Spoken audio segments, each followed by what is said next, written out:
ആദ്യകാലങ്ങളിലൊക്കെ നമ്മൾക്ക് അമ്മമാരൊക്കെ ഭക്ഷണം തന്നുകൊണ്ടിരുന്നത് എങ്ങനെയാണ്? നമ്മളെ ഓരോന്നൊക്കെ പറഞ്ഞ് പറ്റിച്ചിട്ടാണ് അല്ലേ? ഒന്ന് പറയും അമ്പിളിമാമനെ പിടിച്ചു തരാം, ഇതാണ് അമ്പിളിമാമൻ എന്നൊക്കെ പറഞ്ഞിട്ട് നമ്മളെ മാനത്തേക്ക് നോക്കിയിട്ട് കാണിച്ചു തരും. അപ്പൊ നമുക്ക് ഭയങ്കര സന്തോഷമാണ് അത് കാണുമ്പോൾ തന്നെ. അപ്പൊ ഇതിപ്പോ കിട്ടും കിട്ടും എന്ന് ഓർത്തിട്ട് നമ്മൾ അവർ തരുന്ന ഭക്ഷണം മൊത്തം കഴിക്കും. അതുപോലെ തന്നെ കാക്കകളെ കാണിച്ചു തരും, അത് കരയുന്നത് കാണിച്ചു തരും, പൂച്ചയെ കാണിച്ചു തരും, പട്ടിയെ കാണിച്ചു തരും.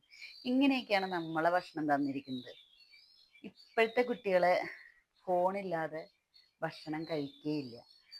ഫോൺ ഇപ്പൊ ഒരു ഹോട്ടലിൽ നമ്മൾ ചെന്നാൽ തന്നെ എന്താ കാണുന്നത്? ഹോട്ടലിൽ അച്ഛനും അമ്മയൊക്കെ ഇരുന്ന് ഫുഡ് കഴിക്കുന്നു. കുട്ടികൾക്ക് ആദ്യം തന്നെ ഈ ഫോൺ ഒന്ന് അറേഞ്ച് ചെയ്ത് അച്ഛനമ്മമാർ കൊടുക്കും. എന്നിട്ടാണ് ഇവര് ഫുഡ് വരുത്തുന്നത്. ഇവർക്ക് മനസ്സമാധാനത്തിൽ കഴിക്കണമെന്നുണ്ടെങ്കിൽ ഇത് ഇതിന് കൊടുത്താലാണ് ഈ കുട്ടികൾ ഫുഡ് കഴിക്കുള്ളൂ.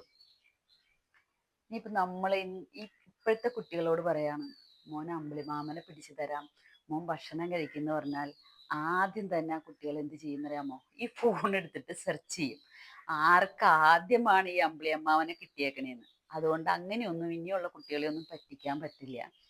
പിന്നെ ഈ ഫോൺ കുട്ടികൾക്ക് കൊടുത്തതിന് മുഖ്യ തെറ്റുകാർ നമ്മൾ തന്നെയാണ്. കാരണം ആ കുട്ടി ജനിക്കുന്ന ഒരു കുട്ടി ഫോൺ താ എന്ന് പറയില്ലല്ലോ, പക്ഷെ നമ്മൾ കാണും. അത് കാണുമ്പോൾ കുട്ടികൾ ആ ലൈറ്റും വെട്ടവും എല്ലാം കാണും, പിന്നെ പാട്ട് കേൾപ്പിച്ചു കൊടുക്കും ഉറങ്ങാൻ വേണ്ടിയിട്ട്. അത് കഴിഞ്ഞ് പിന്നെ ഇത് കുറച്ചു നേരം അനങ്ങാണ്ടിരിക്കണമെങ്കിൽ ഇത് കൊടുക്കണം എന്നാവും. അങ്ങനെ കൊടുത്ത് കൊടുത്ത് അവരെ ഇങ്ങനെ എത്തിച്ചത് ഈ രക്ഷകർത്താക്കൾ തന്നെയാണ്. അവരെ തന്നെ കുറ്റം പറയണ്ട.